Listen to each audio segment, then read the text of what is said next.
Good evening, sir. Good evening. Good evening sir. Good evening. Good evening. Good evening. क्या हाल चाल? बढ़िया sir. Good evening sir.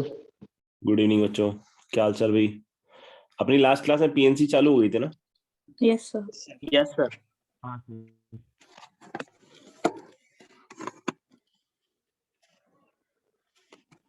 दिख नहीं रहा यार.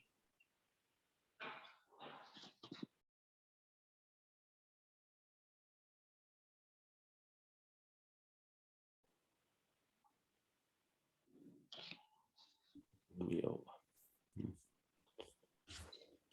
पीएनसी में लास्ट क्लास में हम लोगों ने फैक्टोरियल तक देखा था ना?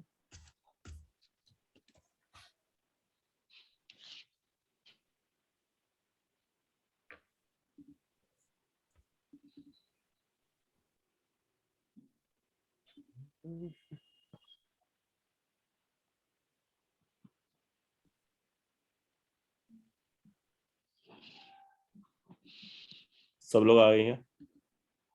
Yes sir.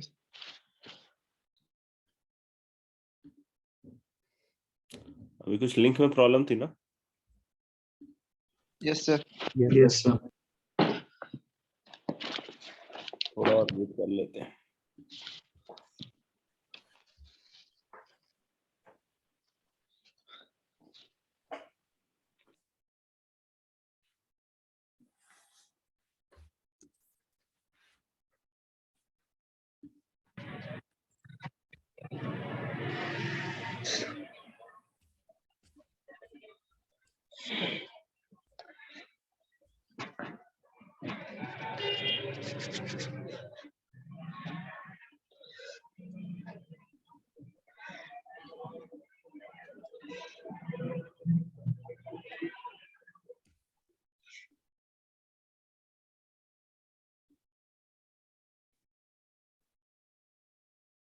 चलो शुरू करें, ठीक है ना? लास्ट क्लास में हम लोग पहुंच गए थे ये नंबर ऑफ साइफर्स वगैरह निकालने के आसपास. आज हम यस मीनिंग वगैरह देखते हैं परमुटेशन एंड कॉम्बिनेशन का.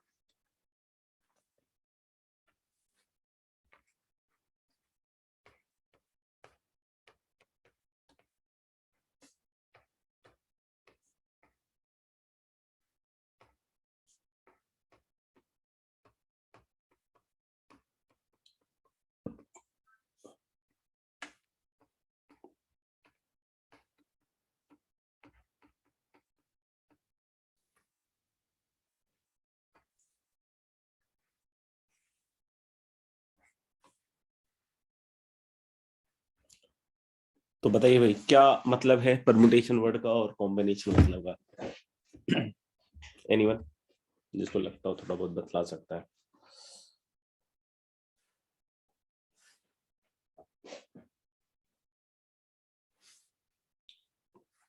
लग रहा है किसी को? कोई नहीं. गुड. परम्यूटेशन का मतलब मीनिंग होता है किसी नंबर दिया होगा उसमें से हम कुछ नंबर सेलेक्ट करते हैं और कॉम्बिनेशन में नंबर सेलेक्ट किए हुए को अरेंज करते हैं. मतलब सेलेक्ट करना और अरेंज करना है दोनों. अच्छा. सर बेसिकली परम्यूटेशन का मतलब अरेंजमेंट होता है और कॉम्बिनेशन का मतलब सिलेक्शन होता है. तो पिछले वाले भैया जस्ट उल्टा बोल दिए ना शायद, मेरे ख्याल से. Yes sir. Yes sir. तो मेरे ख्याल से ठीक है. परमुटेशन वर्ड अगर हमारे को पसंद नहीं आता है, इन केस किसी को लगता है कि नहीं sir I don't like this word, तो भाई नीचे आ जा पहले तो. हाँ, तो हम लोग क्या कह रहे हैं कि अगर परमुटेशन वर्ड अगर हमारे को पसंद नहीं आता है तो परमुटेशन की जगह हम की जगह हम एक नया वर्ड यूज कर सकते हैं. क्या वर्ड यूज कर सकते हैं? अरेंजमेंट.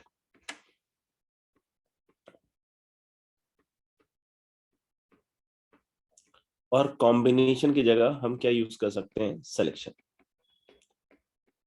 अब कोई बोले सर इससे भी क्लियर नहीं हुआ कि क्या कहना चाहते हैं. एक इंग्लिश से दूसरे इंग्लिश पे चली गई बात. तो चलिए इसको एग्जाम्पल के थ्रू देखते हैं. नहीं, इसको एक एग्जाम्पल के थ्रू देखते हैं. सपोज कर लो कि हमारे पास 20 लोग हैं, ठीक है ना, P1 P2 P3 करके 20 people are या 20 players are there. There are 20 players और हमारे को एक टीम बनानी है. क्या बनानी है? हमारे को टीम बनानी है. कितने लोगों की टीम बनानी है? 11 लोगों की टीम बनानी है. टीम ऑफ 11 नहीं, ड्रीम 11 नहीं बनानी है. ठीक है, तो मैं ये कर लेता हूँ, टीम भी मैं ही बना लेता हूँ. ठीक है, तो मैं टीम कैसे बना रहा हूँ? जैसे मान लो कि मैंने पहले P1 को लिया, फिर P2 को लिया, फिर P3 को, फिर P4 को, फिर P5 P6 P7 P8 P9 P10 P11. नहीं, मैंने पहले P1 को लिया, फिर P2 P3 P4 P5 P6 P7 P8 P9 P10 P11. तो हमारे पास एक 11 की टीम बन गई, हाँ या ना? अब मैंने क्या किया कि पहले P11 ले लिया, फिर P10, फिर P9, फिर P8, फिर P7, फिर P6, फिर P5, P4, P3, P2, P1. तो हमारे पास एक नई टीम आ गई 11 की, हाँ या ना? बताओ भाई. No sir. दोनों केस में अलग अलग टीम आई. प्लेयर्स तो सेम ही है. क्वेश्चन का जवाब, क्वेश्चन मतलब अगर हम मान लो कहीं टीवी शोज में बैठे हैं, डिबेट्स कहीं कर रहे हैं, किसी राजनीतिक पार्टी से बिलोंग करते हैं तो कर सकते हैं. जैसे अब टीचर है, स्टूडेंट है, तो यहाँ थोड़ा मुश्किल है. सिलेक्शन तो सेम ही है, अरेंजमेंट अलग हो गई.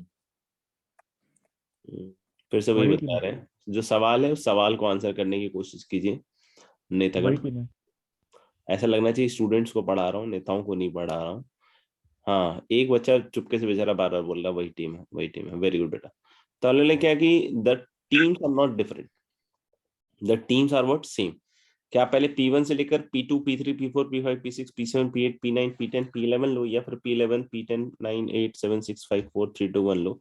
The team is same in both the cases.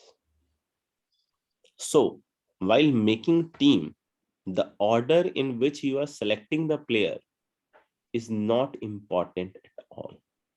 मतलब जिस ऑर्डर में हम प्लेयर्स को सेलेक्ट कर रहे हैं वो ऑर्डर इंपॉर्टेंट नहीं है.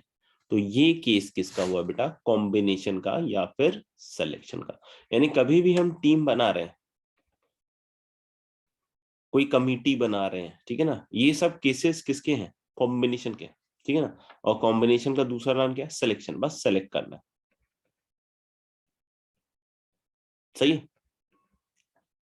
अभी दूसरी Yes, चीज sir. क्या कर रहे हैं, सुनना ध्यान से. अब मान लो कि 11 लोग हैं हमारे पास, एक टीम में 11 लोग हैं और बैटिंग कराने भेज रहे हैं. ठीक है, वैसे तो मैं मान सकता हूँ नॉर्मल अपना क्रिकेट जो है वो भी है, या फिर अपन मान लें कि अपना गली क्रिकेट चल रहा है, एक ही साइड विकेट लगा हुआ है, उसमें भी 4-5 पत्थर रखा दिया है, ऐसे एक के साइड जाएगा प्लेयर, ठीक है ना, बैटिंग करने, दूसरी साइड ऐसा कुछ नहीं है. ठीक है, तो मान लो कि हमने बैटिंग ऑर्डर डिसाइड करना है.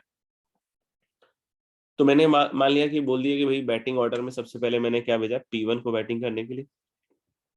क्या करना है? 11 प्लेयर्स का क्या करना है? Next question, next job is कि 11 जो प्लेयर्स हैं इसका हमारे को क्या करना है बेटा कि बैटिंग ऑर्डर पे भेजना है, यानी कि हमें बैटिंग करानी इनसे. तो मैंने एक बार किया कि सबसे पहले बैटिंग के लिए बोल दिया P1 को, फिर P2 P3 P4 P5 P6 P7 P8 P9 P10 P11. फिर एक बार ही भेजा मैंने P11 P10 9 8 7 6 5 4 3 2 1. तो दोनों सेम बैटिंग ऑर्डर हुआ? No, sir. नहीं, no sir. No, sir. Batting order same नहीं है. बैटिंग ऑर्डर सेम नहीं हुआ है. सेम ही था. पहले P1 गया, फिर P2, फिर P8, ऐसे करके P11, फिर P11, फिर P10 P9. सेम नहीं हुआ बैटिंग ऑर्डर? नहीं सर. सबको बैटिंग मिल रही तो है. और क्या चाहिए यार, गली क्रिकेट में सबको बैटिंग मिल जाए, इससे ज्यादा खुशनसीबी क्या होती है यार? ऑर्डर गलत है ना, ऑर्डर सेम नहीं है. अबे यार तुम ऑर्डर की पड़ी है तुम्हारे को, गजब आदमी यार. बैटिंग मिल रहा है, तुम लोग समझ ही नहीं आ रहा बैटिंग मिलना कितनी बड़ी चीज होती है. Yes sir. हाँ, अरेंजमेंट बेचारा इतने इतने ओवर फील्डिंग किया, उसके बाद बैटिंग मिला, मतलब बहुत बड़ी चीज नहीं हो गई? अब तुम ये सब फालतू की बातें, सेम ही है ना बात. तो भावनाओं को समझो यार तुम, ऐसे मत करो यार. झगड़ा हो जाता है. झगड़ा हो जाता है. अच्छा, हम पहले जाएंगे, हम पहले जाएंगे, मारपीट होता फिर मारपीट हो जाता है. हाँ, इसका बैठे वो पहले बैटिंग करेगा. सर तो बहुत या नहीं, जिसका बैट हो वो पहले बैटिंग करे, जरूरी नहीं है, जिसका बैट हो वो डिसाइड करेगा कौन जाएगा। हो सकता है हाँ, उसका हाँ। मूड आ गया भाई का कि आज मैं करूंगा तो मैं करूंगा, फिर कौन। ठीक है, तो मेरे ख्याल से ये दोनों बैटिंग ऑर्डर क्या सेम नहीं है, हालांकि अलग-अलग है। सेम है, लेकिन ठीक है, मैं इस चीज को मानता नहीं हूँ। मेरे हिसाब से दोनों बैटिंग ऑर्डर क्या है, डिफरेंट है। तुम लोग कितना भी कहोगे कि सेम है, मैं नहीं मान रहा। ठीक है, बाकी तुम लोग देख लो अपने हिसाब से। और यहाँ पे यानी समझ में आया कि the order in which they are going to play, उसमें ऑर्डर का बहुत इंपॉर्टेंट रोल है। तो ये केस किसका हो गया, परमुटेशन का, यानी किसका हो गया, अरेंजमेंट का। अरेंजमेंट का। मतलब जहां ऑर्डर प्रभाव दिखा रहा हो, जिस ऑर्डर में इवेंट्स हो रहे हैं उसका एक प्रभाव है, तो वो केस किसका हो गया, परमुटेशन का। और जहां ऑर्डर का कोई भी रोल नहीं है,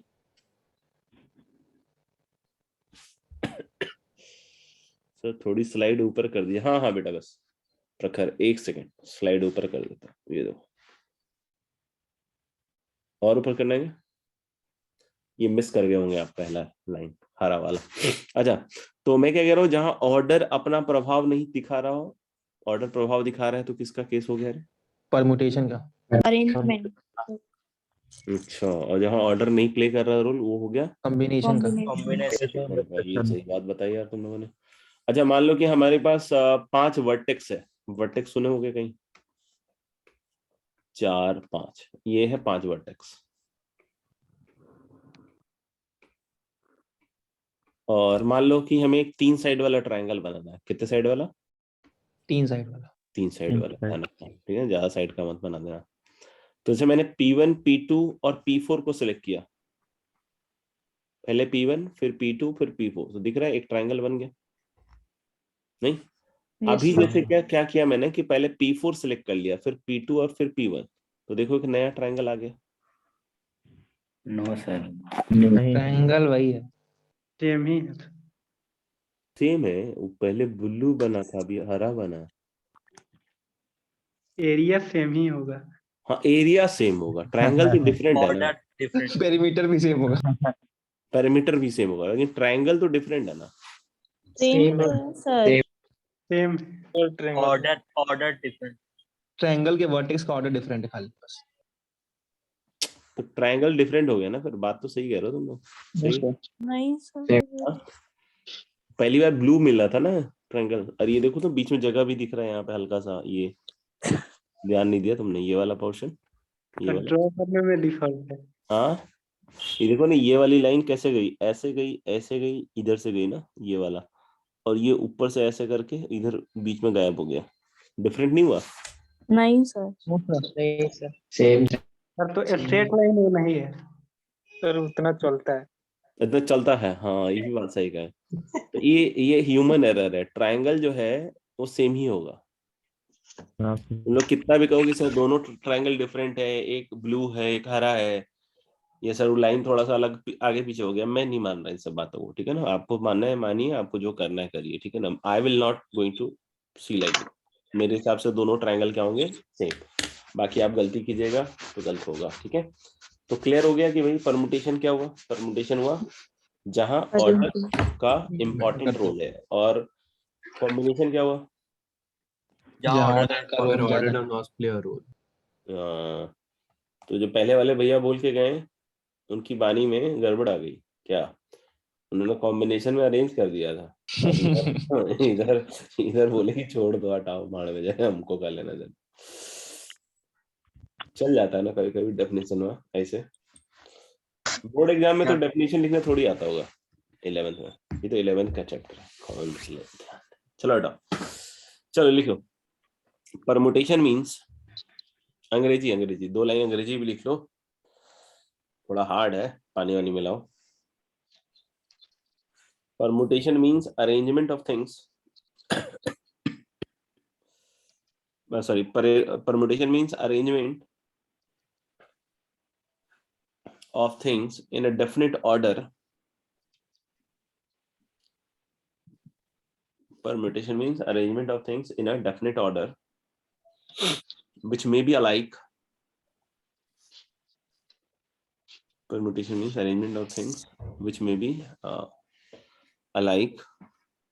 Permutation means arrangement of things in definite order which may be alike or different. Which may be alike or different, comma, taken some or all at a time. Which may be alike or different, taken some or all at a time. Taken some or all at a time. Hence permutation. Hence permutation refers to a situation. Hence permutation refers to a situation. Hence permutation refers to a situation where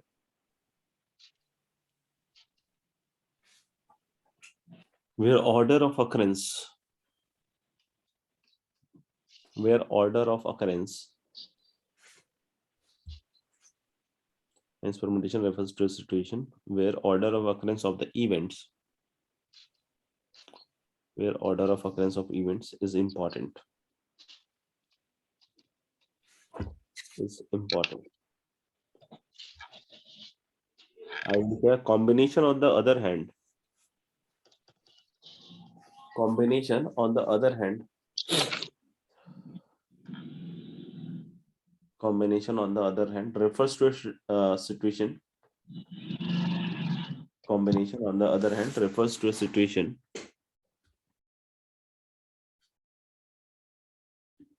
where orders.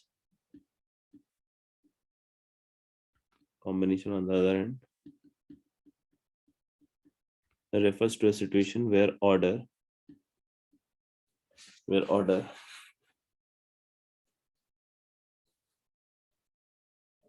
does not play any role. Where order does not play any role. कुछ अपने हिसाब से लिखना है, Hindi English में तो लिख लीजिएगा.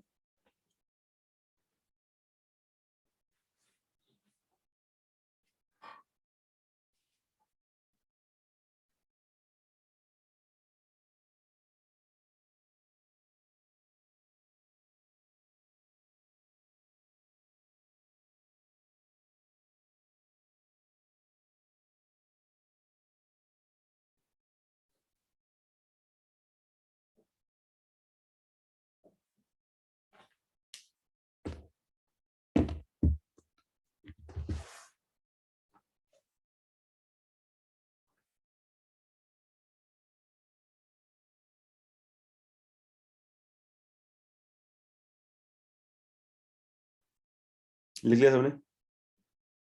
Yes, sir. एक मिनट सर. हाँ हाँ आराम से, कोई दिक्कत नहीं है.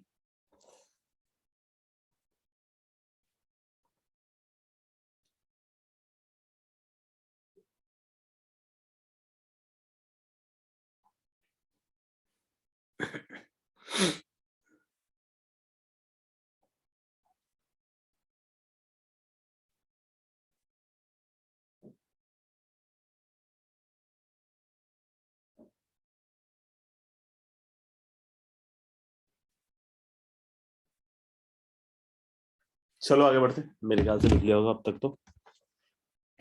अब हम लोग पीएनसी में देख रहे हैं कुछ यूजफुल थ्योरम्स. और कितने बच्चे अभी कोटा में? Yes sir. सारे ही हैं. सारे. Yes, sir. Yes sir. Yes sir. No, sir. घर आ गए. अच्छा, तो हॉस्टल में कैसा माहौल है अभी? नॉर्मल है सर. नॉर्मल इश्यूज केसेस वगैरह तो कुछ नहीं है ना? नहीं नो सर. सर. सर मैं अपन हो सकता है मंडे से ऑफलाइन चालू करेंगे, ठीक है ना? जो बस। ड्रॉपर्स वाले स्टूडेंट्स हैं ना उनके लिए. नर्चर के लिए नहीं है. नहीं नर्चर के लिए तो स्ट्रांगली मना है यहाँ पे. 10th और 11th 12th मतलब 12th तक का तो मना है. 12th के बाद वालों को थोड़ा सा इसलिए लीनियंसी मिल गई है कि कहीं ना कहीं उसको विश्वविद्यालय वाले लोग मान लिए गए, ठीक है ना? तो इसलिए थोड़ा सा वहां पे लीनियंसी है. लेकिन उसमें भी जिनका डबल वैक्सीनेटेड है उन्हीं को बोला गया है वैसे तो, ठीक है ना? थोड़ा सा माहौल सही बैठा के रखना. सर. हाँ जो भी आए. सर मुझे वैक्सीन लग गई फिर भी मैं पॉजिटिव आ गया. स्ट्रांग रहे बस दिमाग से. कोई प्रॉब्लम हो रही है क्या तुझे अंदर से? हाँ मतलब सिम्टम्स तो हैं ही ये सारे। तो मतलब जिस दिन वैक्सीन लगी उसी दिन सिम्टम थे? नहीं, वैक्सीन तो अक्टूबर में ही लग गई थी, पॉजिटिव 13 को आया।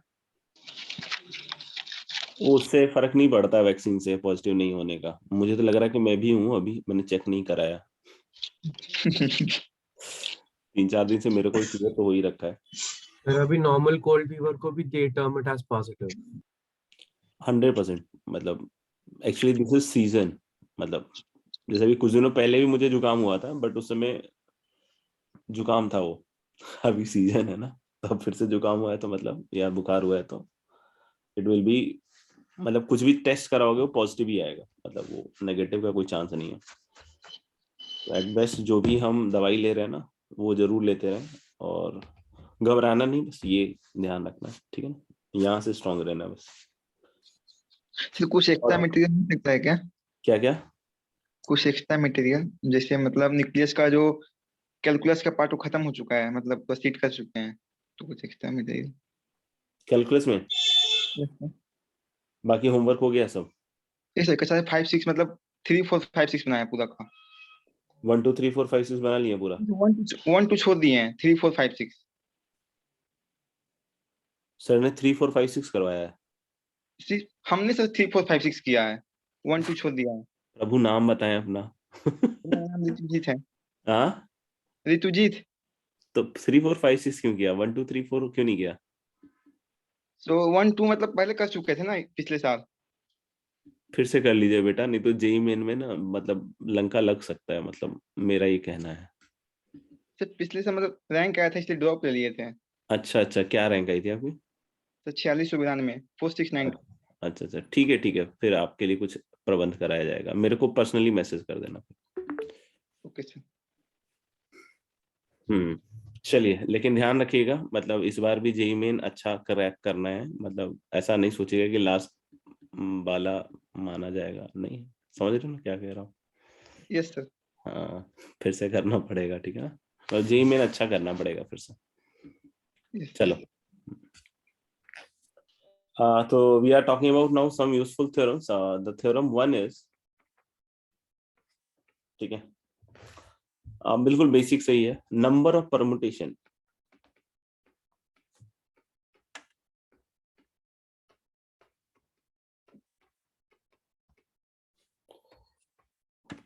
of n distinct things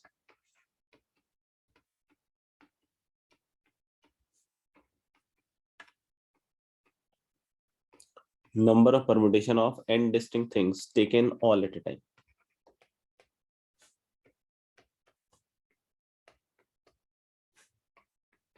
All at a time in a line. तो number of permutation of n distinct things taken all at a time in a line, समझ में आएगा? तो वैसे तो सिंपल है, ठीक है ना? बाकी इसका एक सिंबल देख लेते हैं पहले। तो इस सिंबलाइजेस। तो ऋतुजीत आप यहीं पर हैं, मतलब कोटा में, या बाहर, मतलब चले गए घर वापस? सर कोटा में ही है। तो आप ही भी पॉजिटिव आए क्या? No sir, no sir. अच्छा, तो मेरे पास मेरी किताब है, चाहो तो वो ले जा सकते हो, थॉमस कैलकुलस वाली। अगर नहीं है तुम्हारे पास तो उसको कर सकते हो। सर न्यूक्लियस के सर वहाँ से सर, कैंपस से। हाँ, या तो मैं प्रणव सर को दे दूंगा, आप वहां ले लीजिएगा, ठीक है ना? Okay sir. सर पूरा करेंगे उसको? तू करेगा, मैं थोड़ी करूंगा। वैसे पूरा करना है ना, वही पूछ रहे हैं मतलब। क्लास में पूरा कर लेना पहले। डिफरेंशियल सॉरी इंटीग्रल कैलकुलस कर लेना, फिर डिफरेंशियल कर लेना, ओके सर, ओके। ठीक है ना? लेकिन ध्यान रखना, जो होमवर्क है उसको कंप्लीट करते रहना पहले। अच्छा, तो बात कर रहे थे number of permutation of n distinct things taken all at a time in a line. It is symbolized as this: npn, pnn, ann is arrangement, and that is equal to n factorial. तो दिमाग में सवाल आता है कि sir ये n factorial कैसे हो जाएगा? तो उसको अपन बेसिक से कवर करते हैं, ठीक है ना? Because we have like this. ये क्या हो रहा है भाई?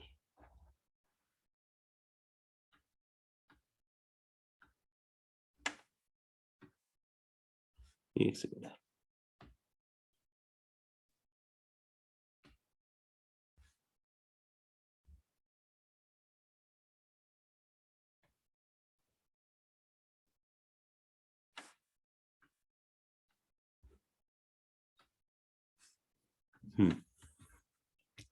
तो जैसे मान लो बच्चों कि हमारे पास 3 टॉयज हैं, ठीक है ना, T1 T2 T3, कितने टॉयज हैं? 3।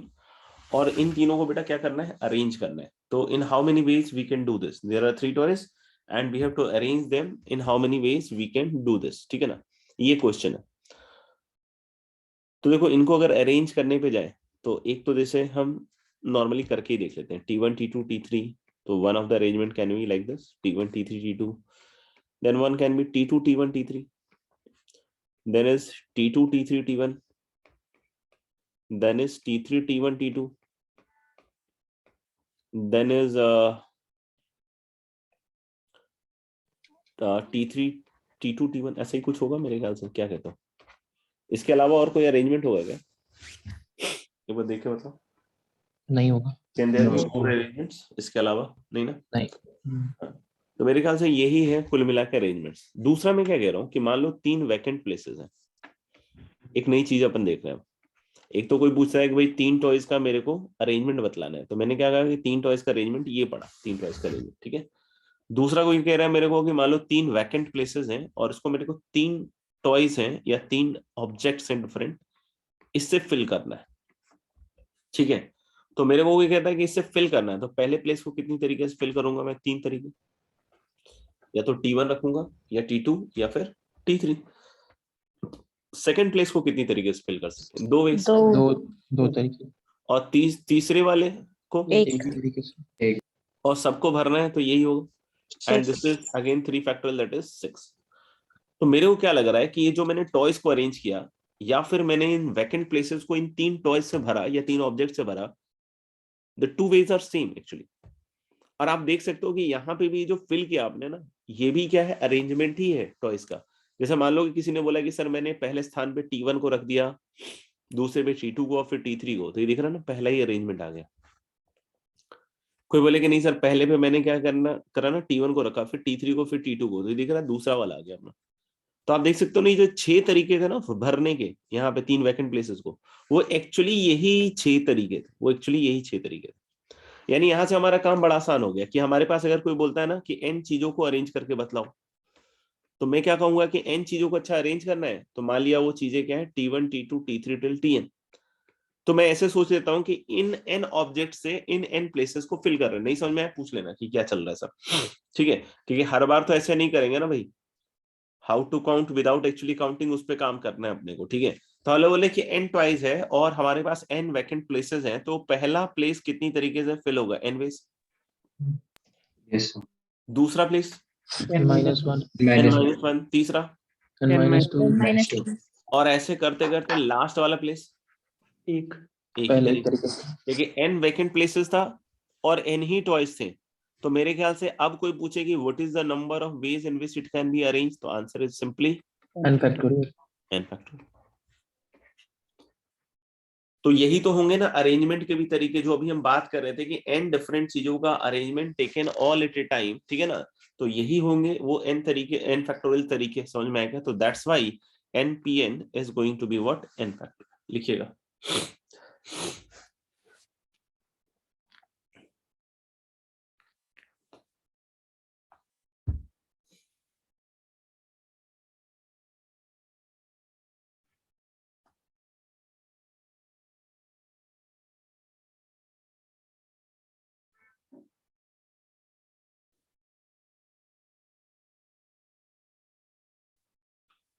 हो गया सबका?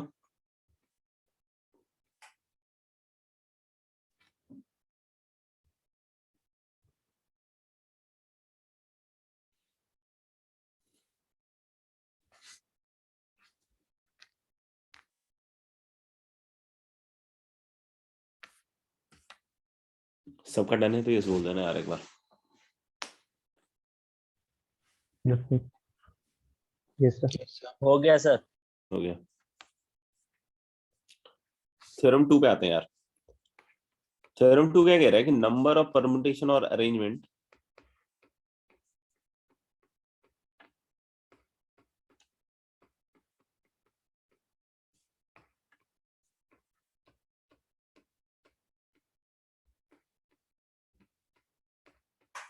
of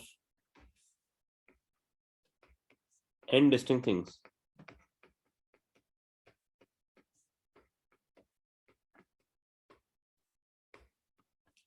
Taken r at a time in a line.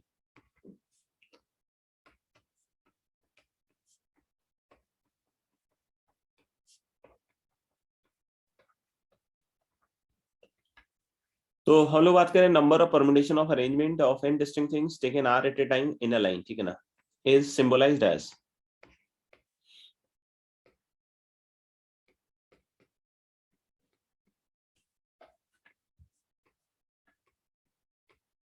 one of the way npr, other way is this pn, r, और एक ये भी तरीका है, लेकिन मोस्टली यही npr ही यूज होता है, ठीक है ना, and this is equal to n factorial upon n minus r factorial. कैसे होता है उस पर बात कर लेते हैं दोस्त. npr, this is pn, r, a n r, this is n factorial upon n minus r factorial. जैसे हम लोग के पास मान लो 3 टॉयज है, इन तीनों का अरेंजमेंट करना है, बट क्वेश्चन में ये कह रहा है कि इन तीनों का अरेंजमेंट तो करना है, but taken 2 at a time, मतलब एट ए टाइम 2 चीजों का ही लेकर अरेंजमेंट करना है, तीनों का अरेंजमेंट करना है taken 2 at a time. 3 toys का अरेंजमेंट करना है टेकन 2 एट ए टाइम. तो हम लोग बोल सकते हैं एक बार T1 T2 लिया होगा और उसको ऐसे अरेंज कर दिया होगा, वन ऑफ द मतलब वेज कि T1 T2 लिया, उनको अरेंज कर दिया. फिर ऐसा हो सकता है कि भाई T3 T2 ले लिया मैंने, नहीं, या फिर एक और सोच सकता हूँ कि T1 T3 ले लिया, ऐसा कुछ. इसके अलावा और कोई तरीका? नहीं सर. पक्का ना? क्योंकि अगर बोल रहा है कोई 3 टॉयज हैं और हम लोग को एट ए टाइम 2 को अरेंज करना है, तो these are the ways in which we can do this. But the point is कि ऐसे नहीं करना है काउंटिंग से, हम लोग को how to count without actually counting वाले फंडे पे चलना है. चलिए भाई सब चलते हैं. तो मैं क्या कह रहा हूँ कि मान लो कि 2 ही वैकेंट प्लेसेस हैं और हमारे पास 3 ऑब्जेक्ट्स हैं डिफरेंट, और इन 3 ऑब्जेक्ट से हमें ये 2 वैकेंट प्लेसेस को फिल करना है. तो इन 2 वैकेंट प्लेसेस को फिल करेंगे तो पहले वाले को 3 वेज और दूसरे वाले को 2 वेज, और 2 दोनों को ways. फिल करना है तो 6 वेज. क्या ये वही 6 तरीके होंगे जो यहाँ पे आपको दिख रहे हैं ये वाले? Yes sir. 100% कि हाँ आप सर. रख के देख लो, पहले T1 T2 रखा या फिर T2 T1 रखा, तो वही 6 तरीके आ रहे होंगे. तो यानी फिर से हमारे पास सिंपल तरीका है कि अगर कोई बोलता है n objects are there and we have to arrange n objects taken r at a time, तो क्या करूंगा मैं? फिर से कितने वैकेंट प्लेस लूंगा? r. तो हालांकि ऑब्जेक्ट्स तो n ही होगा. हाँ सर. क्योंकि उतनों को अरेंज करना है, लेकिन प्लेसेस यहाँ पे r ही होंगे, जैसे फर्स्ट, सेकंड, थर्ड, और ये करते करते हमने बोला rth प्लेस. तो अब बताओ पहले प्लेस को फिल करने के तरीके. n n. दूसरे को बताओ. n minus 1. तीसरा -2 n minus 2. अब ये rth. n minus r. हाँ, तो यहीं पे होता है कांड. तो ये सब जब हम जनरलाइज कर रहे हो ना, थोड़ा आंख और कान, ठीक है ना, दोनों खुला रखना चाहिए, ठीक है ना. कैसा नहीं कि कोई दूसरा बोले वही सुन के अपन कर दें. देखो फर्स्ट में n-0 है एक्चुअली, तो देखिए आपको दिख नहीं था. सेकंड में क्या है? n-1 है. थर्ड में क्या है? n-2 है. तो rth में क्या होगा? r n- ब्रैकेट में r माइनस, ठीक है ना. तो यहाँ इन जब भी हम जनरलाइज कर रहे हो ना, थोड़ा सा टाइम लेना चाहिए, क्योंकि मैथ्स है ना थोड़ा सा. तो अभी देखना कि यहाँ से हम लोग बोल रहे हैं कि कितने वेज आ गए, तो हम लोग बोले टोटल वेज आ गए भाई साहब n इंटू n-1 इंटू एक घट रहा है, देखते रहना. n-2 इंटू करते करते कहाँ तक गया? n-r+1. ये ब्रैकेट दिख रहा है कि बड़ा हो रहा है, लेकिन क्वांटिटी अंदर वाली घटती जा रही है. ये तो समझ में आ रहा होगा ना. तो अब इसको एक और घटाएंगे तो क्या आएगा? n-r. एक और घटाए n-r-1, और ऐसे घटाते घटाते घटाते घटाते फाइनली कहीं आया होगा ना 3, 2, 1 लास्ट में. हाँ या ना? हाँ सर. अब देखना, अब जब मल्टीप्लाई किया है तो भाई ऐसे थोड़ी है कि कुछ भी कर दो, आप डिवाइड भी करोगे उसी टर्म से. कुछ दिख रहा है ऊपर क्या बन रहा है? तो अगर आप पढ़ो ना तो 1, 2, 3 कंटिन्यूअस चल रहा है. n-r+1 से n, तो ऊपर तो n फैक्टोरियल ही बना ना. yes sir. नीचे क्या बना?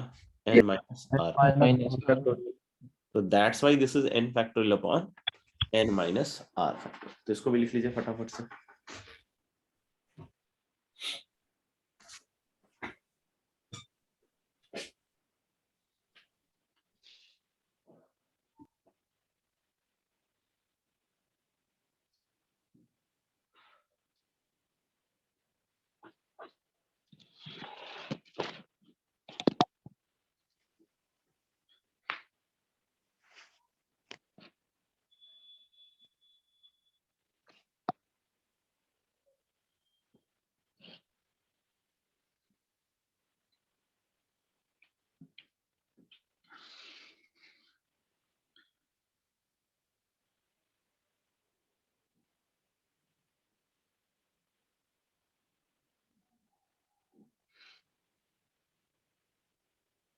हो गया सर।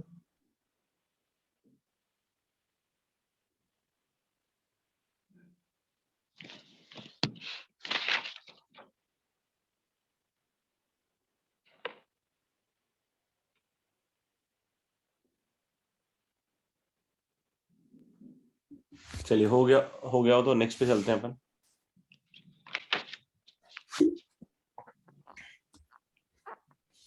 थ्योरम 3. तो ये तो परमुटेशन से रिलेटेड था बच्चों.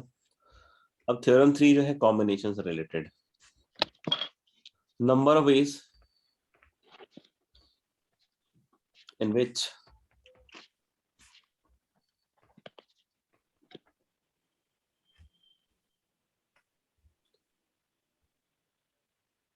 a number of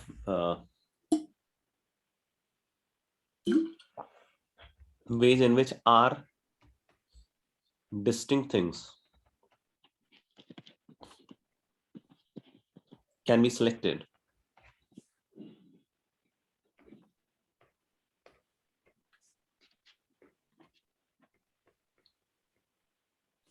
out of indistinct things.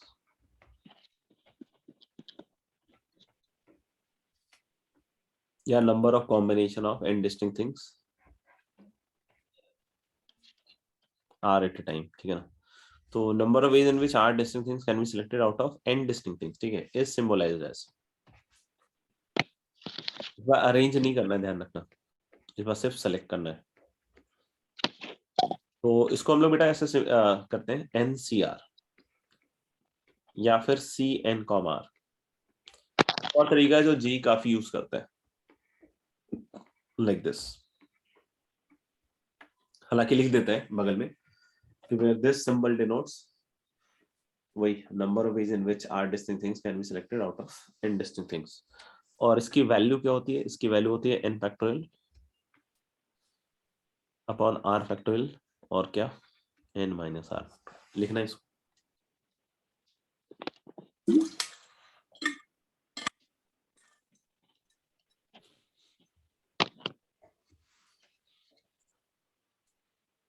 सोच के देखो कैसे होगा ये, थोड़ा सा दिमाग लगाओ.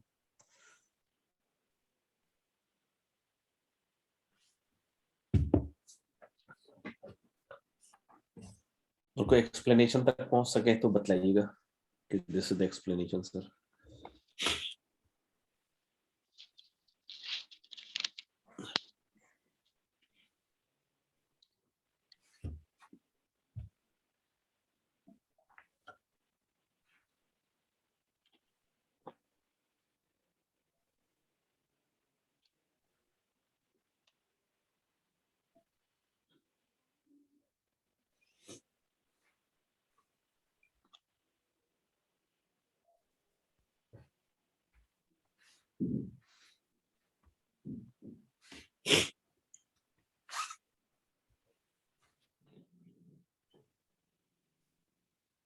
बड़े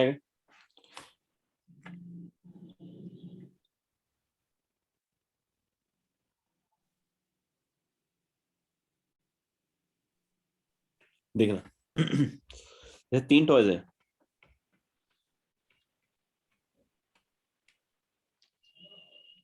और एट ए टाइम 2 को सिलेक्ट करना है. ठीक है. तो ऑलरेडी 3 टॉयज में से 2 को अगर सिलेक्ट करना है, ध्यान रखना. तो T1 T2 को सिलेक्ट कर लिया, कोई बोले नहीं सर T2 T1 को सिलेक्ट कर लिया, तो ये दो अलग अलग सिलेक्शंस नहीं है, ये समझे? Are they two different selection? No sir. No sir. तो कोई बोले मैंने पहले T1 ले लिया, फिर T2 ले लिया, फिर T2 ले लिया, फिर T1 ले लिया, तो they are different selections, answer is no. तो हालांकि कि इसमें एक ही काउंट होगा आपका, फिर एक हो जाएगा T1 T3 और एक हो जाएगा मुझे लगता है T2 T3। T2 T3। Yes sir. तो ये कुल मिला के सीन लग रहा है मेरे को। तो मैंने क्या सोचा कि इसका मतलब जो अरेंजमेंट हो रहा था वही हटा, बस सबका एक एक ही काउंट हुआ। जैसे इसका दो अरेंजमेंट था उसमें एक ही Yes. काउंट हुआ। नहीं ऐसे अगर मान लो 4 टॉयज रहता है और 3 सेलेक्ट करने होते हैं, तो जैसे एक बार मैंने ये सेलेक्ट कर लिया T1 T2 T3, लेकिन अगर कोई बोलता है अरेंज करना है, 4 में से 3 को अरेंज करना है, तो इसके 3 फैक्टोरियल काउंट हो रहे थे। यस। लेकिन जब सिलेक्शन की बात की तो एक ही हो गया, मतलब 3 factorial is equivalent to 1 now, हर एक 3 कोरस्पॉन्डिंग, ठीक है ना? तो मेरे को ऐसा समझ में आ रहा है कि अपन जैसे मान लेते हैं कि total ways of selection is x,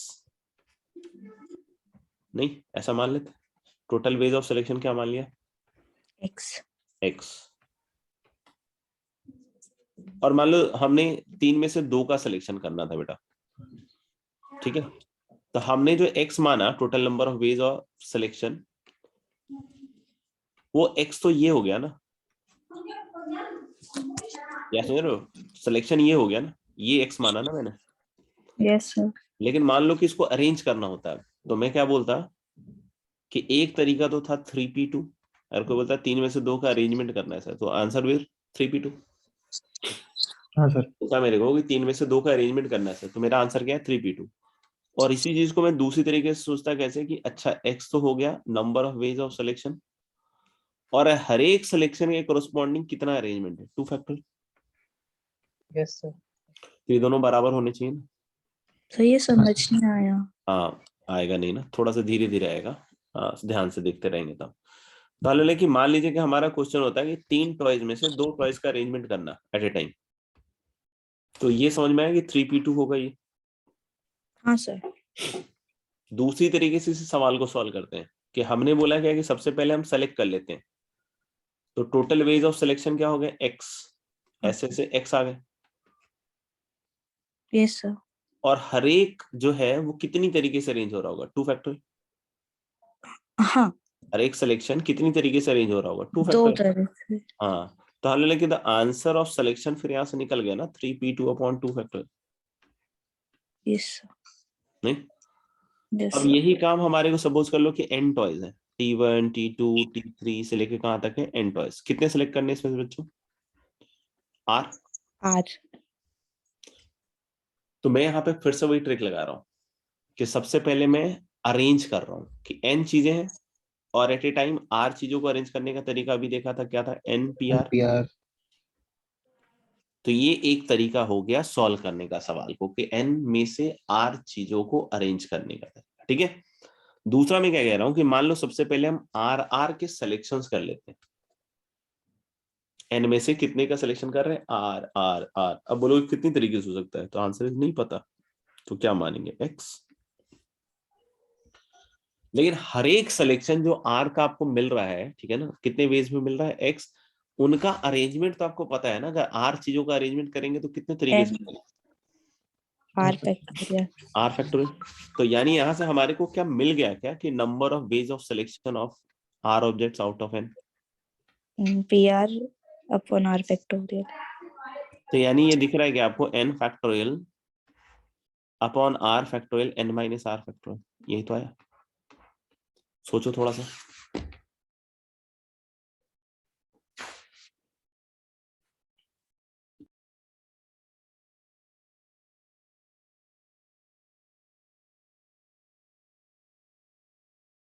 yes sir.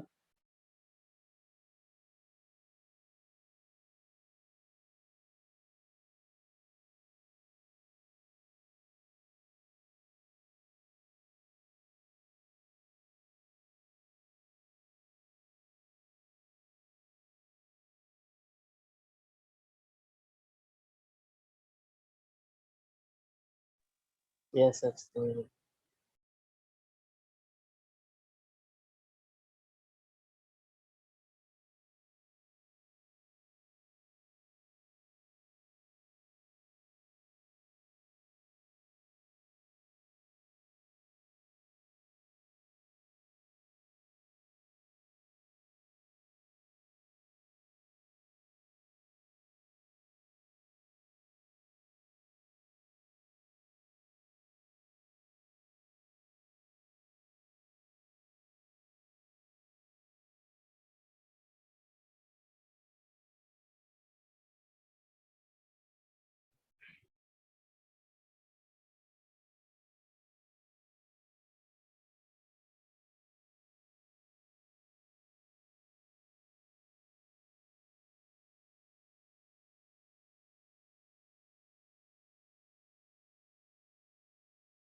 आएगा? Yes, sir. Yes, sir. कर लिया पक्का? अच्छा, ये समझ में तो आ गया ना एनसीआर वाला फंडा? किसी को Yes, दिक्कत sir. नहीं? चलो, अच्छा तो ये प्रूफ कैसे कर सकते हैं? NCr plus nCr minus 1 equal to n plus 1 Cr. Direct एक तो है कि फॉर्मूला लगा दीजिए कि एन फैक्टोरियल अपॉन कितना होगा, r factorial n minus r factorial, और इधर क्या होगा, n factorial upon r minus 1 factorial into n minus r plus 1 factorial. ऐसा ही ना कुछ? Yes, sir. तो एक तरीका तो यही है कि इसको सिंपलीफाई कर लीजिए, आपके एन फैक्टोरियल बाहर आ गया। नीचे देखना, इन दोनों में मेरे ख्याल से आपको फील आ गया होगा आर फैक्टोरियल को बैकवर्ड सिंपलीफाई करने का। तो r factorial is what, r into r minus 1 factorial. तो आर फैक्टोरियल को अगर r into r minus 1 factorial लिखोगे बेटा, तो ये आर माइनस 1 फैक्टोरियल बाहर आ जाएगा ना दोनों से, और पहले टर्म में क्या छोड़ेगा, 1 बाई आर। एन फैक्टोरियल मैंने बाहर निकाल लिया। अच्छा, इन दोनों में देखो, इसको बैकवर्ड लिखोगे तो एन माइनस आर प्लस 1 यहाँ पे एक छोड़ दो, और फिर से हम लोग बोल रहे हैं कि एन माइनस आर फैक्टोरियल बाहर आ जाएगा, है कि नहीं? और जब इसका आप एलसीएम लोगे तो क्या ही दिखेगा, n factorial upon r minus 1 factorial into n minus r factorial, इधर क्या आएगा r into n minus r plus,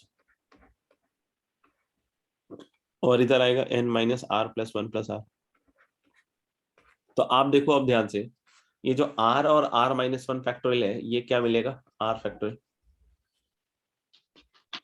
ये दोनों क्या मिलेगा n minus r plus 1 factorial, और ऊपर देखना n फैक्टोरियल, इधर क्या बच रहा है n प्लस 1, तो n प्लस 1 फैक्टोरियल। तो क्या आपको ये समझ में आ रही है बात कि n प्लस 1 CR है? देखो ठीक है, तो एक तो ये मैथमेटिकल वे है प्रूफ करने का, दूसरा हम लोग बोल रहे हैं क्या कि कॉम्बिनेटोरियल वे है। कॉम्बिनेटोरियल वे मतलब let us frame a question and solve it using 2 different methods, ठीक है, और दोनों को इक्वेट कर देंगे, जैसे अभी यहाँ पे भी किया ना, कि सेम प्रॉब्लम को हमने 2 तरीके से सॉल्व किया। n में से r चीजों का अरेंजमेंट करना था, एक बार npr डायरेक्ट, और दूसरी बार क्या किया, सेलेक्ट किया और फिर अरेंज किया। आगे चल के भी ध्यान रखना, ये वाला काम डायरेक्ट जो है ना अरेंजमेंट वाला, ये नहीं करेंगे अपन व्हाइल सॉल्विंग क्वेश्चंस। अपना काम यही होगा, पहले सेलेक्ट फिर अरेंज, ठीक है, जब अरेंजमेंट वाले होंगे, और जब सिलेक्शन वाले होंगे तो सिर्फ सेलेक्ट, ऐसा नहीं कि उसमें भी सर कर दिया था। जैसे अभी मैं क्या कह रहा हूं कि हमारे पास n+1 पेन है, क्या है पेन, कितने टोटल पेन है हमारे पास n+1,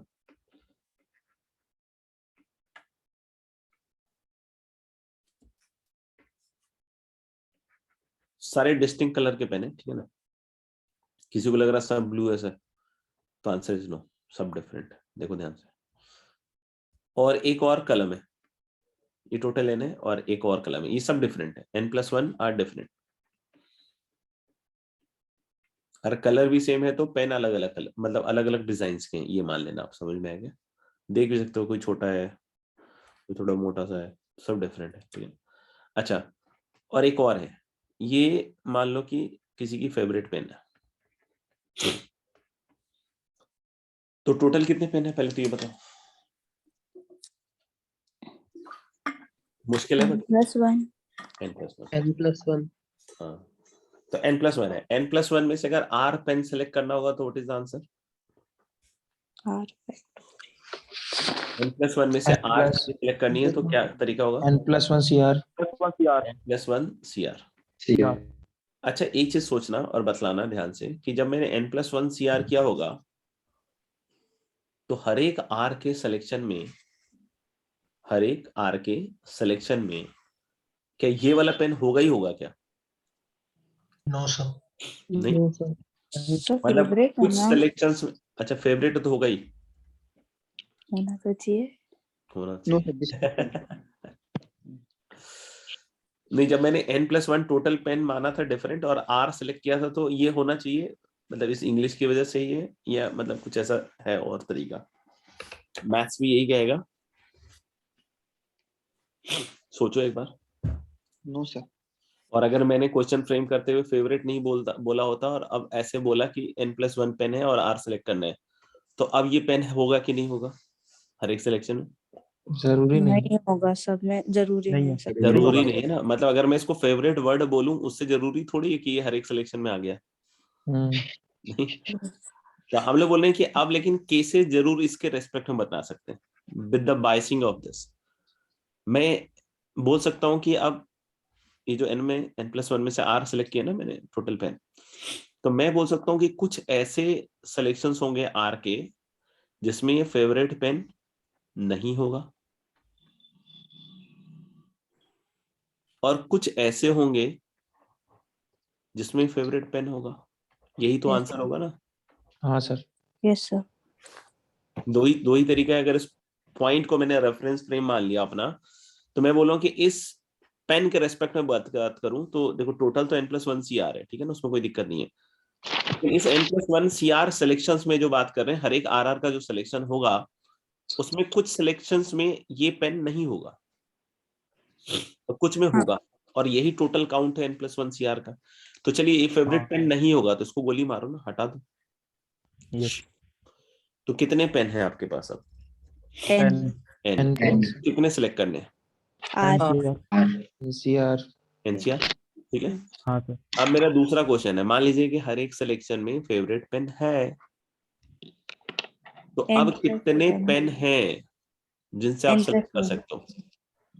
N plus one. फिर से आराम से, ध्यान से, हमारे पास फेवरेट पेन है उस सिलेक्शन में, अब ठीक है ना, आर के सिलेक्शन में फेवरेट पेन है, तो पहला चीज कि अब कितनों में से सिलेक्ट करना है और दूसरा कितना सिलेक्ट करना है। Sir, N plus one R minus 1 select करना में है। से select R करना माइनस है। 1 से सिलेक्ट करना है। कितने में से? N+1 में से R -1 सेलेक्ट करना ये n+1 कौन है जो बोल रहा है बार बार n+1 बार बार बोलो ना, सोचो थोड़ा पहले। n+1 कैसे बोलो जब ये पेन ऑलरेडी आ चुका है, तो n+1 कहाँ बचा है? तुम्हारे पास n+2 पेन है, या अपना अपना वाला जो पेन जिससे लिख रहे हो उसको मिला दिए इसमें। जब ये पेन ऑलरेडी आ चुका है तो तुम n+1 पेन में से कैसे सिलेक्ट करो, अभी तक नहीं समझ में आया मुझे। इन्हीं पेन में से तो आप सिलेक्ट कर सकते हो ना, इधर से ही कर सकते हो ना अब तो। जब ये पेन फेवरेट पेन तुम्हारे सिलेक्शन में आ चुका है, तो फिर अपन बार बार n+1 कैसे बोल सकते हैं? जो अब हम सेलेक्ट कर रहे हैं वो तो इन्हीं में से सेलेक्ट करोगे ना, या किस में से करोगे, तुम ही बताओ। अनुष्का ने बिल्कुल सही आंसर दिया कि n में से R-1 सेलेक्ट करना है। Very good. तो हल्ले कि ऑफ कोर्स हल्ले जब फेवरेट पेन आ चुका है, ठीक है, तो हल्ले कि अब आ चुका है तो टोटल R सेलेक्ट करने थे, तो अब कितने सेलेक्ट करने होंगे? R-1, क्योंकि एक तो आ चुका है। और हाँ। कितने में से सेलेक्ट करने? n में से। N में से। यानी कि इसका आंसर क्या होगा जिसमें फेवरेट पेन होगा? NCR-1। तो इन्हीं दोनों का सम तो n+1 CR होगा। देख लो। नहीं हुआ क्लियर? हो गया सर। देख लो, किसी का नहीं हुआ तो बताओ। जब फेवरेट पेन आपने सिलेक्शन में ले लिया है, तो फिर आप n+1 में से थोड़ी सिलेक्ट कर सकते हो, क्योंकि वो पेन तो आ चुका है, तो बचेंगे तो एनी पेन ना। और उसमें से कितने सिलेक्ट करने होंगे आपको? R-1। देख लो।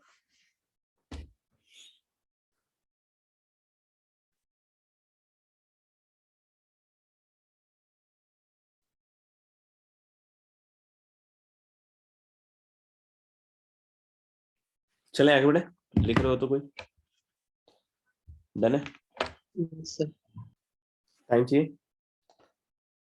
Yes sir, 1 minute sir. Okay okay okay.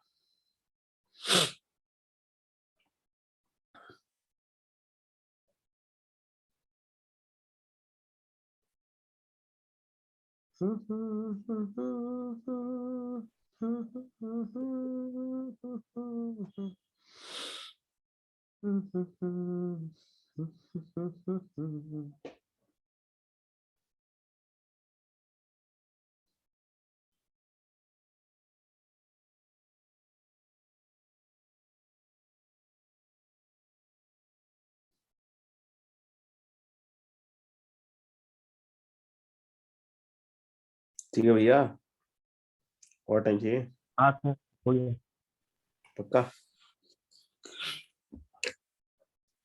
चलिए थोड़ा और आगे बढ़ते हैं। अच्छा, ये सब तो मेरे ख्याल सिंपल सी है। NPN कितना होगा? NC0 NCN, इन सब की वैल्यूज क्या होगी भाई? NP0 बता दो, एक बार बता दो, ये भी बता दो। पहला वाला m फैक्टोरियल। पहला n फैक्टोरियल। पहला वाला n n फैक्टोरियल। क्योंकि n factorial upon 0 factorial that is n factorial. दूसरा 1 तीसरा 1 चौथा 1 पक्का? हाँ। अच्छा, एक चीज और बता दो, लगे हाथ। If NCX equal to NCY, तो what this will imply? x बराबर y x बराबर y, x plus y x plus y is equal to n। और दूसरा हो सकता है x plus y equal to n। हम बोलोगे सर कैसे? तो सिंपल सी चीज है बेटा, NCR is NCN minus R। अब बोलोगे सर कैसे? ओपन करके देख।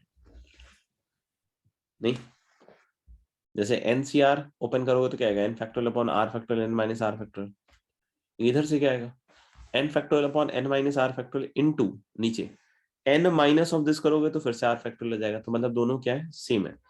ऐसे भी सोच सकते हो कि एन में से आर सेलेक्ट कर लिया तो एन माइनस आर रिजेक्ट किया ना, तो उसके तरीके होंगे कुछ।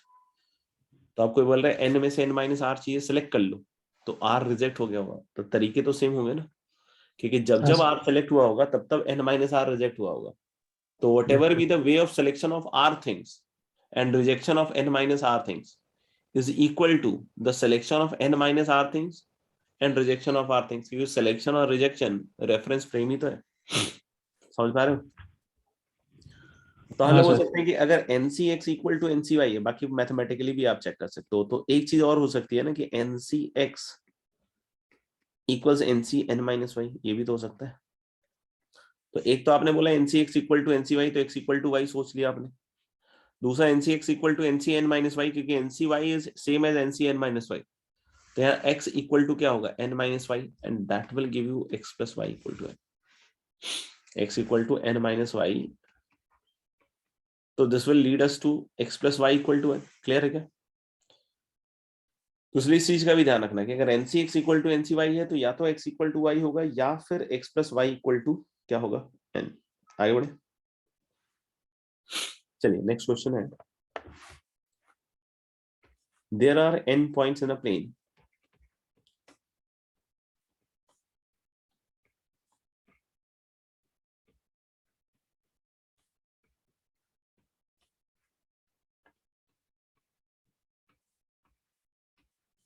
no three of which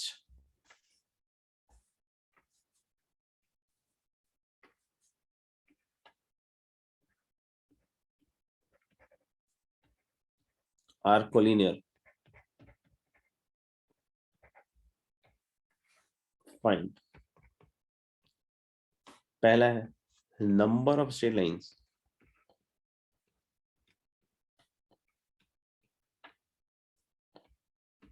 by joining these points।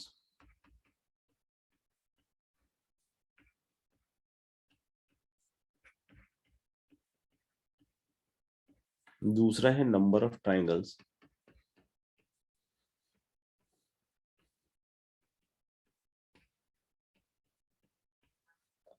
तीसरा है number of diagonals।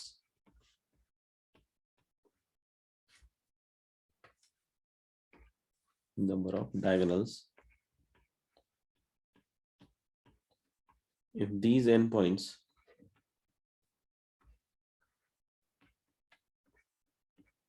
forms a n-sided polygon। n-sided polygon बताओ।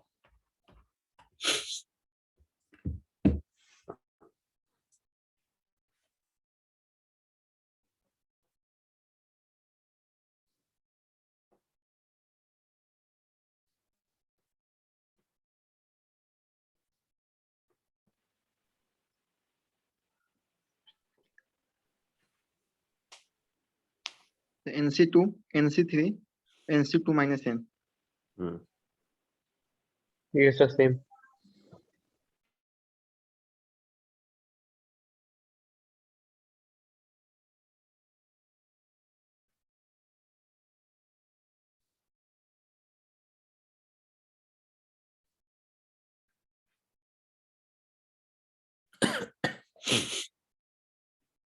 करें क्या डिस्कस,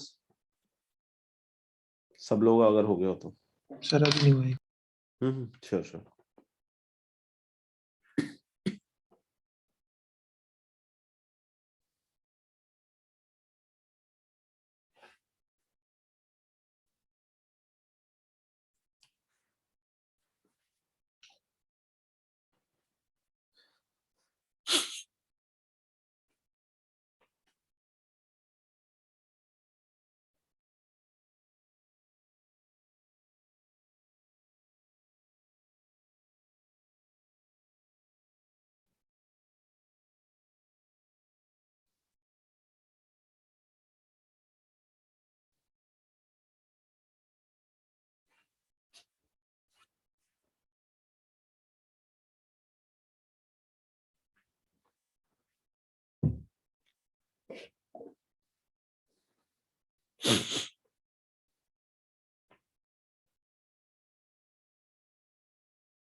चलो करके देखते हैं।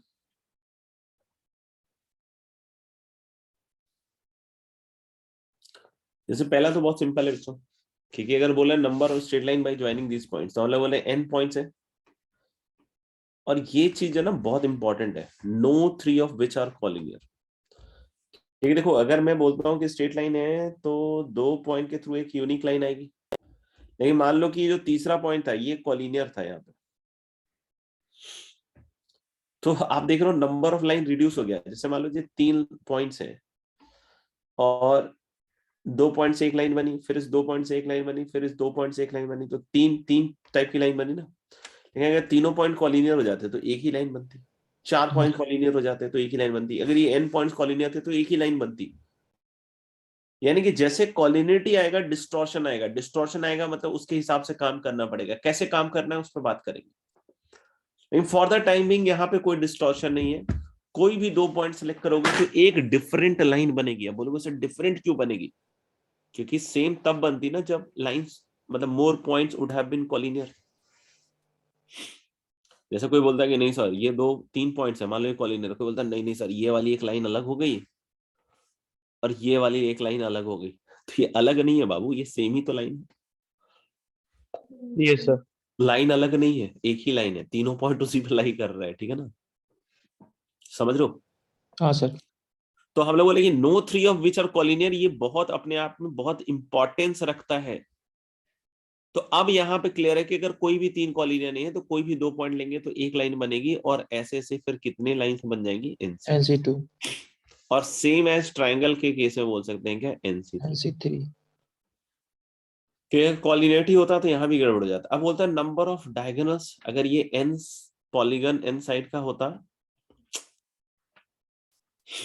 अगर ये पॉलीगन होता है n साइड्स का, मान लीजिए ऐसे करके पॉलीगन बन रहा होता, ऐसे करके कुछ, तो देखो n में से कोई भी 2 पॉइंट सेलेक्ट करते हो आप,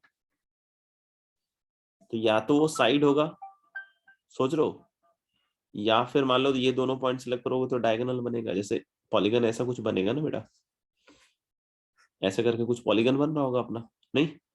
तो अगर आप कोई भी 2 पॉइंट सेलेक्ट करोगे तो या तो वो साइड होगा, या मान लीजिए ये 2 पॉइंट सेलेक्ट करेंगे तो या तो डायगोनल होगा।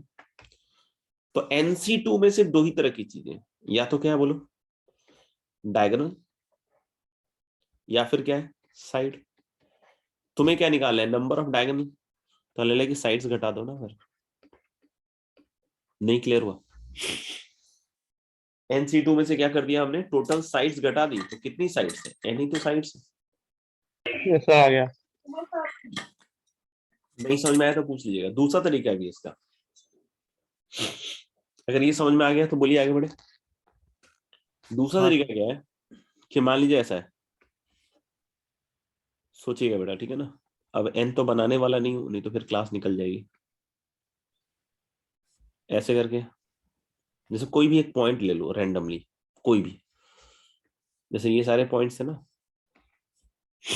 तो पहला पॉइंट कोई भी सिलेक्ट करोगे तो NC1, एक पॉइंट सिलेक्ट कर लिया। अब दूसरा पॉइंट लेंगे तभी डायगोनल बनेगा, ठीक है ना, इसलिए मल्टीप्लिकेशन पहले ही लगा दिया मैंने, ठीक है। 2 पॉइंट लोगे तभी डायगोनल बनेगा, ठीक है। तो NC1 से मैंने कोई एक पॉइंट पहले सेलेक्ट कर लिया, जैसे मान लो ये पॉइंट सेलेक्ट कर लिया। डायगोनल बनाना है तो इस पॉइंट और इस पॉइंट से तो नहीं ज्वाइन करेंगे ना, नहीं। तो कितने पॉइंट्स के लिए ऑप्शन बच गया फिर आपके पास? n minus n-3। तो उन n-3 में से कोई एक पॉइंट लेके ज्वाइन कर दो। जैसे ये पॉइंट लिया था हमने, तो ये दोनों पॉइंट तो नहीं ले सकते अब, तो मान लीजिए n-3 C1 में से ये पॉइंट लिया, तो ये वाली लाइन बनेगी, और ये लाइन रिपीट भी होगी। क्यों? क्योंकि NC1 से अगर मान लो किसी बच्चे ने पहले ये वाला पॉइंट सिलेक्ट किया होता, तो उसने अगल बगल वाले पॉइंट हटा दिए होते, इधर इधर वाले, और बचे हुए n-3 में से जब एक पॉइंट सेलेक्ट करेगा तो एक ये वाला पॉइंट भी तो आएगा। हाँ सर। मतलब यही वाली लाइन इस सिलेक्शन प्रोसेस में कितनी बार सिलेक्ट हुई है? 2 बार। 2 बार। तो इसलिए 2 से क्या कर दिया मैंने? डिवाइड। तो आंसर क्या आ जाएगा इसका? n(n-3/2). इसको भी सिंप्लीफाई करोगे यही आएगा।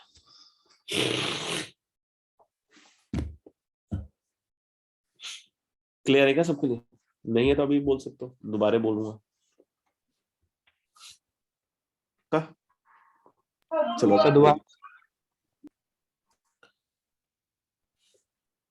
ठीक है ना? हाँ सर। देखना नेक्स्ट क्वेश्चन है, there are 10 points in a plane.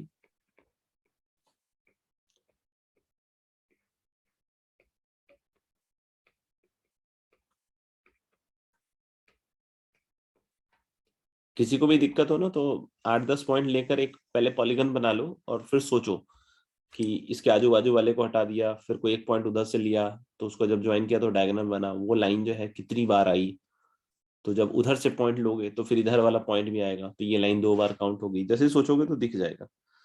बाकी याद करने की कोशिश करोगे तो थोड़ा दिक्कत आएगा, बट धीरे धीरे कॉन्फिडेंस आ जाएगा कि अब कुछ होना नहीं है। There are 10 points in a plane, ठीक है? No 3-wing collinear.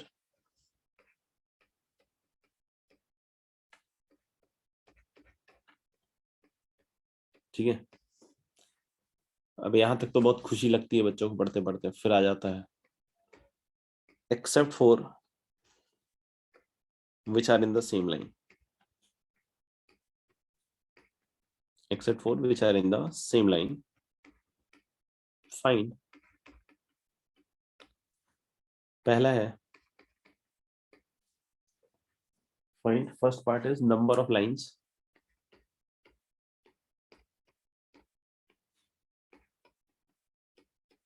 Second point is number of triangles.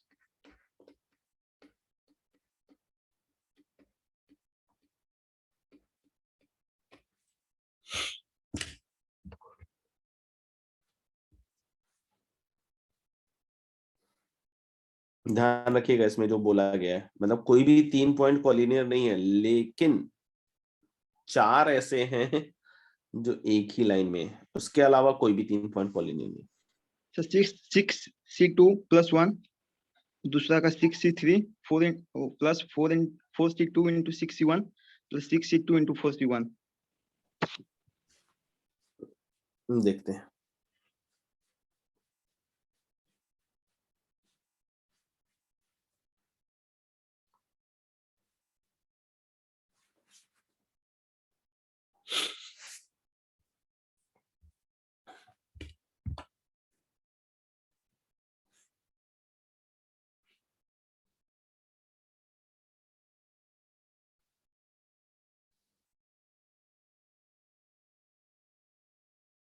Sir पहला का 10C2 - 4C2 और दूसरा वाला का 10C3 - 4C3। देखते हैं।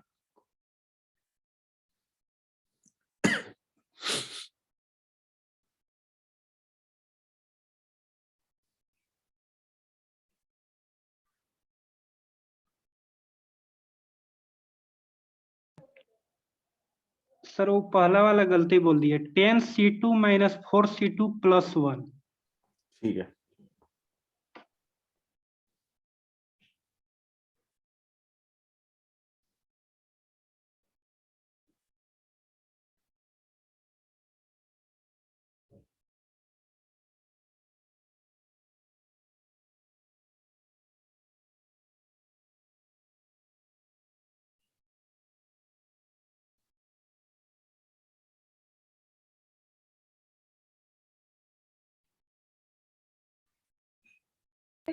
सर फर्स्ट का n-4C2 + 1। n कहाँ से आ गया बेटा? तो सॉरी 10।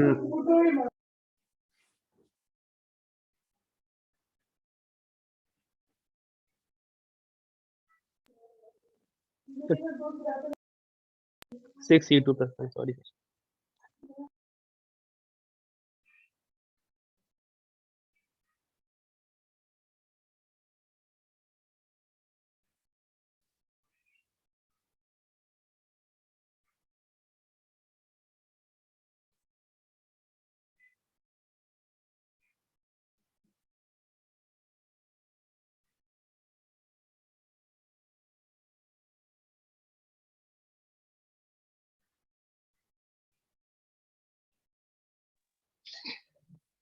सर पहला का 6C1 into 4C1 into 6C2 plus 1 ठीक है बेटा। और बी का 6C2 into 4C1 plus 4C2 into 6C1 plus 6C3।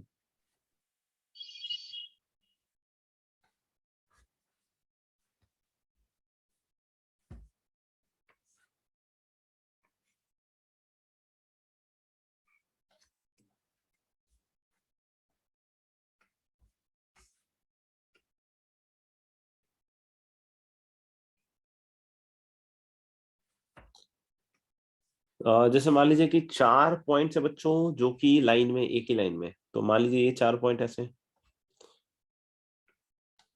और 6 पॉइंट्स है जो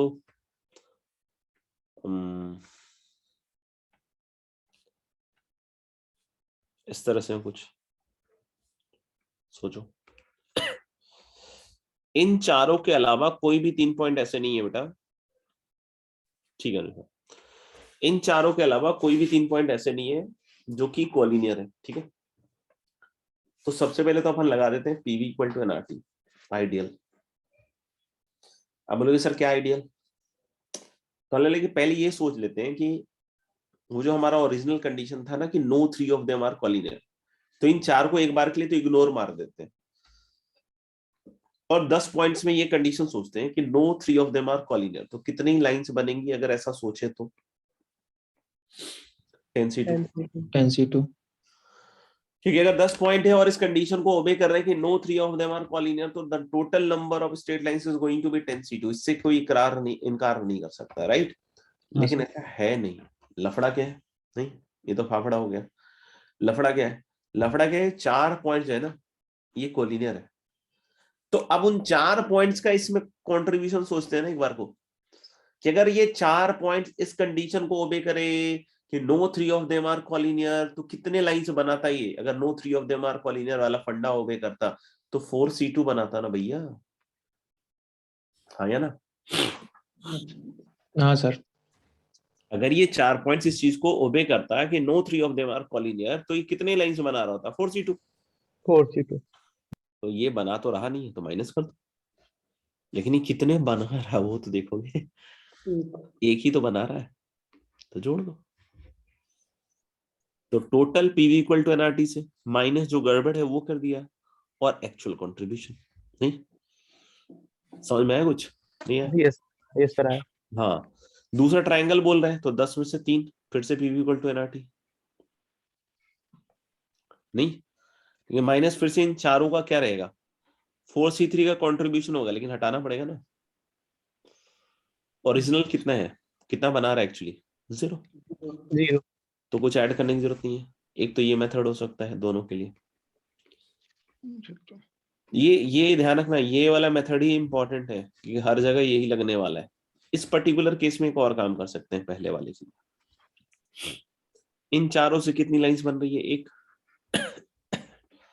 इन 6 से कितनी लाइंस बन रही है? 6C2, क्योंकि ये तो 6C2। कंडीशन ओबे कर रहे हैं ना कि no 3 of them are collinear, 4C1 6 ठीक है ना? और प्लस पहला वाला बच्चा इस चीज को मिस कर गया था जल्दीबाजी में, नहीं आईआईटी मिस करने वाला था कि इधर से एक पॉइंट, और इधर से नीचे से। ये नहीं दिख रहा, ये दिख रहा है इधर से एक पॉइंट और इधर से एक पॉइंट। हाँ सर। तो क्या 6C1 इंटू 4C1। 4C1।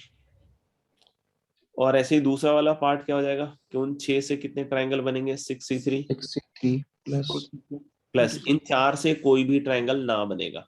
बनेगा क्या? नहीं सर। लेकिन इधर से एक पॉइंट ले लूं, इधर से 2, 4C2 into 6 या फिर 4C2 इधर से 2 और इधर से 1, उधर से। तो 2 तरीके है ना, 6C1 into 4C2, या तो 6C2 4C1। 6C2 into 4C1। 6C2 yes sir. पक्का? हाँ Yes, सर। sir. यही क्या समझ आ गया ना सबका?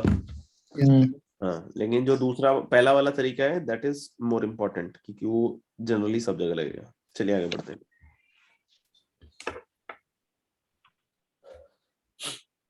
In how many ways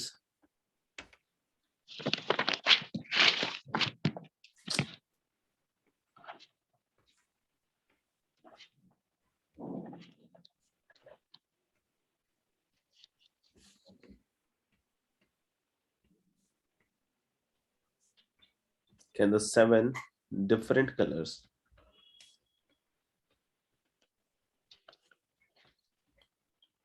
of a rainbow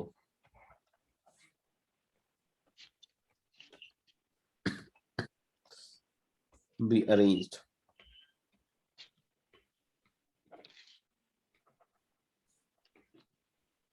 so that the blue and the green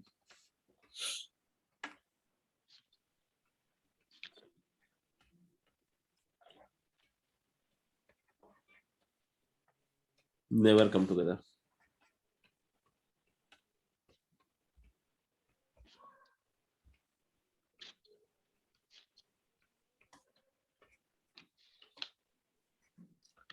Next is find the number of ways. अभी लिखवा देता हूँ कुछ सवाल, फिर अगली क्लास में डिस्कस करेंगे. Find the number of words with given 10 different consonants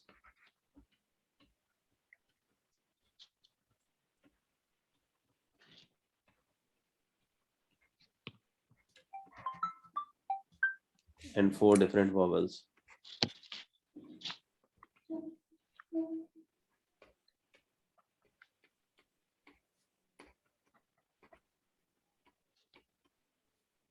If each word has 3 consonant and 2 vowels and begins with a vowel.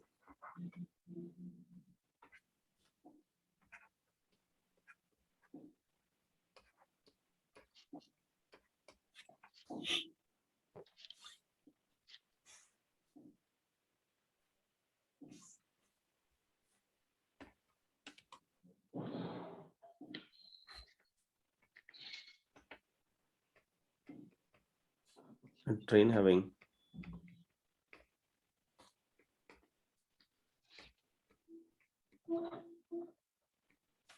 tell stations en route has to be stopped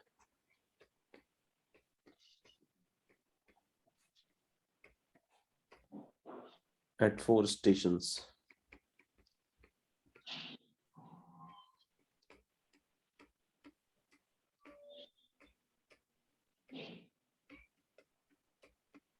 Number of ways it can be stopped.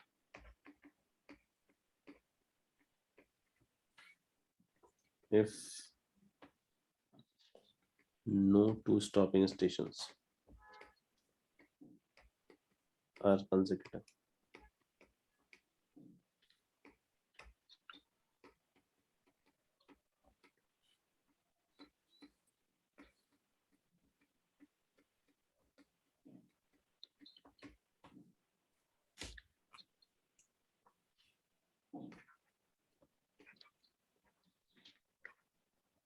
Four boys and 4 girls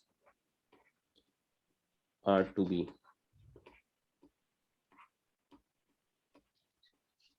seated in a line. Find first part is number of ways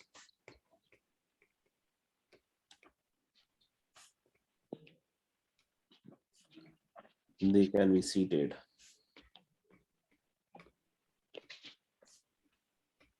so that no 2 girls are together.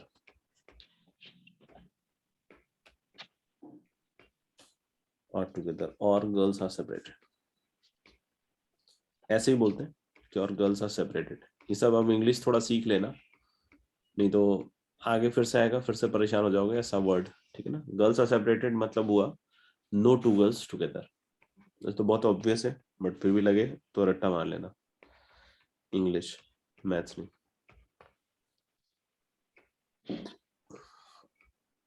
Not all the girls are together.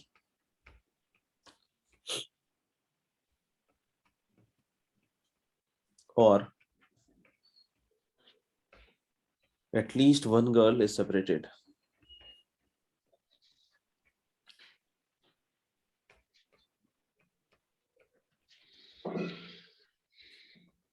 from rest of the girls.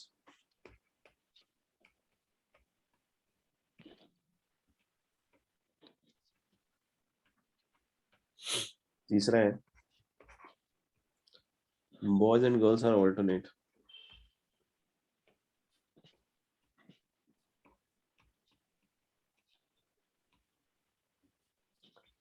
alternate इधर थोड़ा सा आगे हो गया, alternate हो गया, n ऊपर है, alternate और boys as well as girls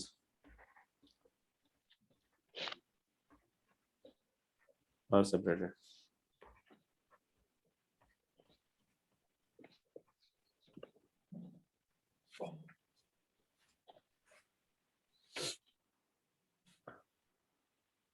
चौथा, if there are 4 married couples,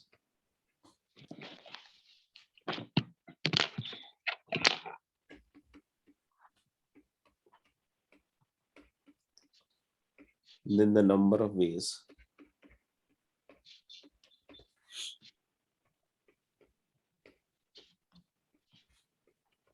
each couple is together.